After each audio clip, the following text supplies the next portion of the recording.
પંચાયત સમાચાર 24 માં આપનું સ્વાગત છે। દાહોદ જિલ્લાના ફતેપુરામાં જીએસટી વિભાગે મોટી કાર્યવાહી હાથ ધરી છે। ઉખરેલી રોડ પર આવેલી અમીર મશીનરી એન્ડ હાર્ડવેર સ્ટોર પર ગઈકાલે સાંજે 5 વાગે સેન્ટ્રલ જીએસટી વિભાગના અધિકારીઓએ દરોડા પાડ્યા હતા। આ સર્ચ ઓપરેશન રાત્રે 1 વાગ્યા સુધી ચાલ્યું, જેમાં લાખો રૂપિયાની જીએસટી ચોરીની શક્યતા સામે આવી છે। આ ઘટનાએ સ્થાનિક વેપારીઓમાં ફફડાટ ફેલાવ્યો છે।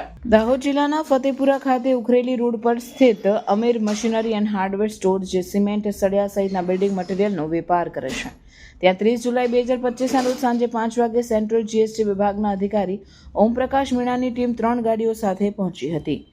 આ ટીમે રાત્રે 1 વાગ્યા સુધી સર્ચ ઓપરેશન હાથ ધર્યું, જેમાં દુકાનના હિસાબો, બિલિંગ અને સ્ટોકની ચકાસણી કરવામાં આવી।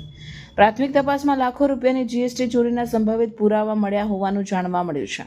આ કાર્યવાહીથી સ્થાનિક વેપારીઓમાં ફફડાટ ફેલાયો છે અને જીએસટી ચોરી કરતા અન્ય વેપારીઓમાં પણ ચિંતાનું મોજું ફરી વળ્યું છે। જીએસટી વિભાગની આ તપાસ હજુ ચાલુ છે અને આગામી દિવસોમાં વધુ વિગતો બહાર આવે તેવી શક્યતા છે।